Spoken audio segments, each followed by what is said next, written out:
आज की इस वीडियो में आपका हार्दिक स्वागत है maths plus motivation YouTube channel पर। हम बात करेंगे कक्षा 10 मैथमेटिक्स का एक बहुत ही इंपॉर्टेंट सवाल। 6 नंबर का सवाल इस तरह का पूछा जाता है और ये जो सवाल हम लेकर उपस्थित हुए हैं ये यूपीएमएसपी यानी कि उत्तर प्रदेश माध्यमिक शिक्षा परिषद ने जो यहाँ पर मॉडल पेपर जारी किया है परीक्षा 2026 के लिए, बोर्ड परीक्षा 2026 के लिए, उस मॉडल पेपर का अंतिम प्रश्न है और प्रश्न नंबर 5 का हम अथवा वाला ये सवाल बताएंगे आपको जो 6 मार्क्स के में पूछा जाता है। तो चूंकि यूपी बोर्ड के द्वारा ये प्रश्न जारी किया गया है, मॉडल पेपर जारी किया गया है, ऐसे में ये सवाल बहुत इम्पॉर्टेंट हो जाता है। तो इस सवाल को आप यदि खासकर कक्षा 10 के छात्र हैं, यूपी बोर्ड से आप बिलोंग करते हैं, तो आज के इस सवाल को आपको अंत तक जरूर जान लेना चाहिए कि किस तरह से इस सवाल को हम सॉल्व करेंगे। इसी पैटर्न पर यूपी बोर्ड परीक्षा होने जा रही है और 6 नंबर में इस तरह का सवाल आपको देखने को मिल सकता है। तो आइए सवाल सबसे पहले हम पढ़ लेते हैं। लिखा है ऊंचाई 220 सेंटीमीटर और आधार का व्यास 24 सेंटीमीटर वाले एक बेलन, यानी कि एक बेलन की बात हो रही जिस पर ऊंचाई 60 सेंटीमीटर और त्रिज्या 8 सेंटीमीटर वाला एक अन्य बेलन आरोपित है, से लोहे का एक स्तंभ बना है। इस स्तंभ का द्रव्यमान ज्ञात कीजिए।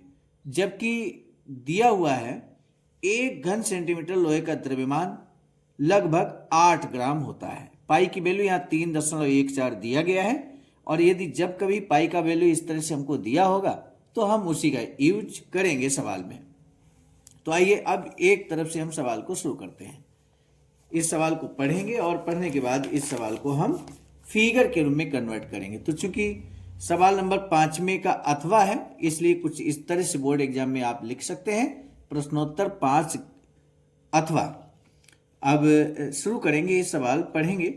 ऊंचाई 220 सेंटीमीटर और आधार का व्यास 24 सेंटीमीटर एक बेलन है। बेलन हम बना लेते हैं। तो कुछ इस तरह का बेलन है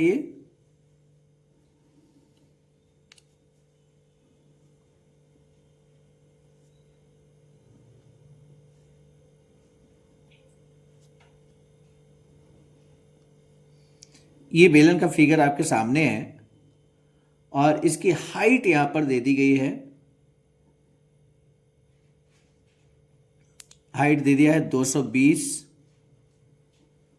सेंटीमीटर और जो व्यास यहां पर है वो 24 सेंटीमीटर है।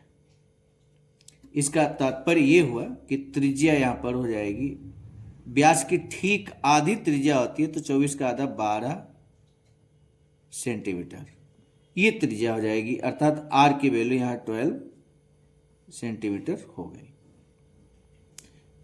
अब दूसरा जो सवाल है, इस तरह से हमने त्रिज्या निकाल ली। सवाल को हम थोड़ा सा यहाँ क्लियर करते हैं। आगे लिखा है कि जिस पर ऊंचाई 60 सेंटीमीटर और त्रिज्या 8 सेंटीमीटर वाला एक अन्य बेलन आरोपित है। फिगर देखिए एक बार फिर, इसमें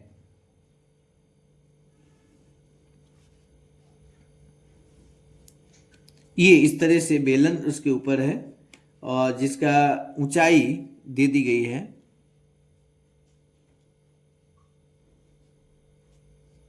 अब इसको हमने एच कहा है, इसको हम चलिए कैपिटल एच कह लेते हैं। इसकी ऊंचाई यहां पर 60 सेंटीमीटर है और त्रिज्या यानी कि देखिए यहां से यहां तक ये कैपिटल आर मान लिया और ये दिया गया 8 सेंटीमीटर। देखिए फिगर जब क्लियर हो जाएगा उसके बाद सवाल को हम इजी वे में लगा सकते हैं। सवाल बहुत इजी वे में लग जाएगा। से लोहे का एक स्तंभ बना है, इस स्तंभ का द्रव्यमान ज्ञात कीजिए। जबकि दिया गया है 1 घन सेंटीमीटर, ये गिवन वाला पार्ट हम यहां पे लिख लेते हैं। 1 घन सेंटीमीटर बराबर 8 ग्राम।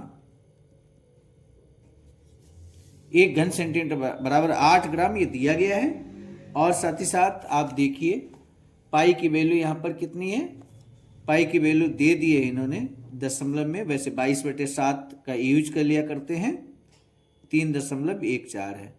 और इस सवाल में हमें निकालना क्या है, सबसे पहले हम वही लिख लेते हैं। ये द्रव्यमान निकालना है स्तंभ का द्रव्यमान। तो ध्यान रखिए द्रव्यमान निकालने के लिए हम सबसे पहले ये जो हमारे सामने आकृति जो बन गई है, इस आकृति का हम आयतन निकालेंगे, इस आकृति का आयतन निकालेंगे, इस बात को हमें ध्यान रखना है। तो चलिए संपूर्ण आकृति जो यहां पे बन गई है,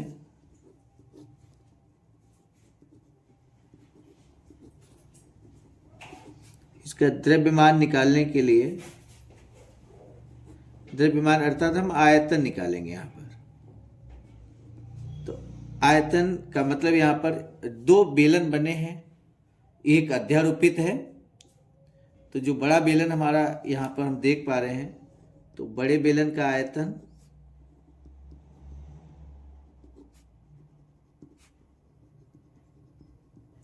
और प्लस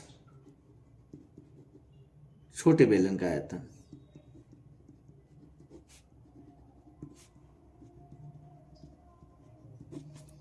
सूत्र यूज करेंगे यहां पर। बड़े बेलन का आयतन, क्योंकि यहां पर h और h हाइट है, आप देख सकते हैं स्मॉल h हाइट माना है बड़े बेलन का, और त्रिज्या यहाँ पर स्मॉल r है, जो हमने आपके सामने देखिए निकाला है 12 सेंटीमीटर। तो पाई आर स्क्वायर, इसका सूत्र लिख लेते हैं, पाई आर स्क्वायर एच, ये आयतन का सूत्र है। छोटे बेलन का आयतन हो जाएगा ये भी पाई आर स्क्वायर कैपिटल एच, इस तरह से। तो सबसे पहले ये यहाँ पे जो कॉमन मिलेगा वो कॉमन हम ले लेंगे, पाई कॉमन है तो पाई कॉमन ले लेंगे, तो r square h plus r square h. अब पाई की वैल्यू तो अभी बाद में डालेंगे, पुट कर देंगे, उसके बाद कैलकुलेट कर लेंगे हम लोग। आर स्क्वायर स्मॉल आर की वैल्यू यहाँ पर 12 है, 12 का स्क्वायर इंटू स्मॉल एच है 220। कैलकुलेशन अच्छा आपको यहाँ पर देखने को मिलेगा। और कैपिटल आर यानी कि वैल्यू है 8 का स्क्वायर हो जाएगा, इंटू कैपिटल एच 60 है। तो इस तरह से ये वैल्यू हमारे सामने है। अब इसमें भी अगर हम कॉमन लेंगे तो बहुत अच्छा रहेगा। चलिए थोड़ा हम सिंप्लीफाई करते हैं, ये 12 इंटू 12 लिख सकते हैं, 220 है, और प्लस ये 8 इंटू 8 हम लिख सकते हैं, इंटू ये 60 है, इस तरह से। बहुत ज़्यादा यहाँ पर जो मिलेगा वो कैलकुलेशन ही देखने को मिल रहा है। बाकी सवाल रूटीन पे है और इसी पैटर्न पे सवाल को हमें सॉल्व करना है इजी वे में। तो अब यहाँ पर कॉमन क्या मिलेगा उसको हम देख लेते हैं। देखिए जैसे यहाँ पर 8 है और यहाँ पर हम देख पा रहे हैं 12 है, तो 4 दूनी 8 और 4 तियां 12, यानी कि 4 कॉमन मिल जाएगा, जो इजी वे में हमको मिल रहा है।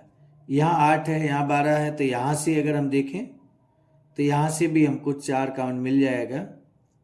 तो अब 220 है, 60 है, तो जो 0 0 है यानी कि 10 तो सीधे सीधे कॉमन है, क्योंकि सम संख्या है।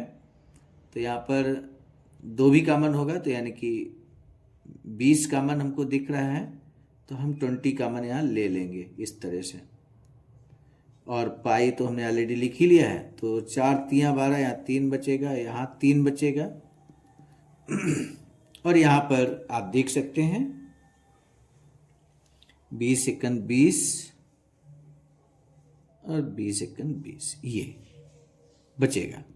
प्लस यहाँ पर 4 कॉमन लिया था, 4 दूनी 8 और ये 2 बचेगा, और यहाँ पे 20 कॉमन हुआ, 20 तियां 60, 3 बचेगा।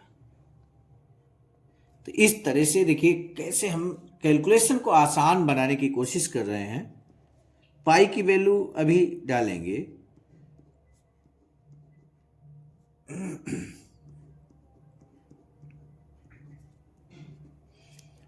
ये 3 3 9 यानी कि 11 9 99 हो जाएगा और प्लस 2 दूना 4 4 3 12 हो जाएगा। ओवरऑल अब हम इसको देख सकते हैं। 20 चक्कू 80, 8 चक्कू 32 यानी कि 320 हो जाएगा और गुणे 99 और 12 को अगर हम ऐड कर देंगे तो 111 आएगा। ये हो गया है। और अब हमें यहाँ पर कैलकुलेट कर लेना। पाई की वैल्यू डाल देना है 3.14 3.14 गुणे 320 गुणे 111। ये यहाँ पर देखिए ये जो वैल्यू आएगी, अभी कैलकुलेशन हम नहीं कर रहे हैं, ये बिल्कुल फाइनल स्टेज में करेंगे। ये घन सेंटीमीटर में आएगा, घन सेंटीमीटर में, क्योंकि आयतन की बात हो रही है। अब जबकि यहाँ कह दिया था, सवाल ने कह दिया कि 1 घन सेंटीमीटर बराबर 8 ग्राम है, तो क्योंकि हमको ग्राम में निकालना है तो ऐसे में हम ग्राम में आंसर निकालेंगे। 1 घन सेंटीमीटर ये गिवन है बराबर 8 ग्राम है, 1 घन सेंटीमीटर। तो ऐसे में अब हमको द्रव्यमान निकाल लेना है। द्रव्यमान जो अभीष्ट द्रव्यमान है वो हम निकाल लेंगे और क्या करेंगे 3.14 जो ये वैल्यू है इंटू 320 इंटू 111 और इंटू इसमें 8 का मल्टीप्लाई कर देंगे। 8 का मल्टीप्लाई कर देंगे बहुत इजी वे में। अब हम इसका आंसर आपके सामने निकाल देते हैं। कैलकुलेशन करेंगे, सारा गुणा करेंगे, सारी वैल्यूज का 1 2 3 4 वैल्यूज हैं और गुणा करने के बाद जो वैल्यू आएगी वही आंसर के रूप में होगी, वही ग्राम के रूप में आंसर होगा। आप इसको करने की कोशिश कीजिए कैलकुलेशन और हम आपको सीधे आंसर पे लाते हैं। तो इस तरह से यहाँ पर इसको अगर मल्टीप्लाई करेंगे तो इसका जो ग्राम में आंसर निकलेगा वो निकलेगा 892,262.40 ग्राम निकलेगा। इतना बड़ा आंसर आएगा। यदि इसको हम किलोग्राम में आंसर लाना चाहते हैं तो ये डेसिमल जो है 3 डिजिट शिफ्ट हो जाएगा, अर्थात ये हो जाएगा 892.2624, ये किलोग्राम हो जाएगा। तो किलोग्राम में आंसर ला सकते हैं। यानी कि फाइनली अगर हम थोड़ा सा और इसको मॉडिफाई कर दें तो 892 हमें 2 डिजिट पे रोकना है मान लीजिए। तो चूंकि इसके बाद 2 है, 5 से कम है, तो इसलिए इधर कुछ नहीं जुड़ेगा। अगर 5 से ज़्यादा वैल्यू होती तो यहाँ पर 1 जोड़ देते तो 27 हो जाता। अब चूंकि 2 है, 5 से लेस है, 5 से कम है, तो 26 ही रखेंगे। फाइनली ये आंसर आपका हो गया। तो इस तरह से सवालों को आसानी से कर सकते हैं। ये 6 नंबर का सवाल है जो आपने यहाँ पर समझा है। एक बार बहुत इजी वे में सवाल को समझा है। आकृति आपके सामने है। इस आकृति का हमको आयतन निकालना था। आयतन निकालने का मतलब यहाँ द्रव्यमान निकालना था। द्रव्यमान का मतलब यहाँ पर आयतन, इन दोनों का आयतन हमने यहाँ पर ऐड किया। दोनों के आयतन का सूत्र, बेलन के आयतन का सूत्र इजी वे में आपको याद होना चाहिए, पाई आर स्क्वायर एच होता है। क्योंकि दोनों का त्रिज्या और हाइट अलग अलग है, इसलिए देखिए अलग अलग यहाँ पर लिया गया और इस तरह से कैलकुलेशन आगे बढ़ा और इजी वे में इस तरह के सवाल को आप सॉल्व करते हैं और 6 नंबर को पक्का कर सकते हैं। आज के इस वीडियो को हम यहीं पर रोकते हैं। अगर आपको ये वीडियो अच्छा लगा है तो कक्षा 10 के उन छात्रों तक जरूर पहुंचाएं जो इस वर्ष बोर्ड एग्जाम में बैठ रहे हैं। निश्चित तौर पर इस तरह का सवाल बोर्ड एग्जाम में आपको देखने को अवश्य मिलेगा, ये हम गारंटी के साथ कह सकते हैं। तो ठीक है, आज के इस वीडियो को हम यहीं रोकते हैं। आपने वीडियो अंत तक देखा, इसके लिए बहुत बहुत धन्यवाद। लाइक, सब्सक्राइब और चैनल को सब्सक्राइब जरूर कीजिएगा। वीडियो को शेयर अवश्य कीजिएगा। धन्यवाद।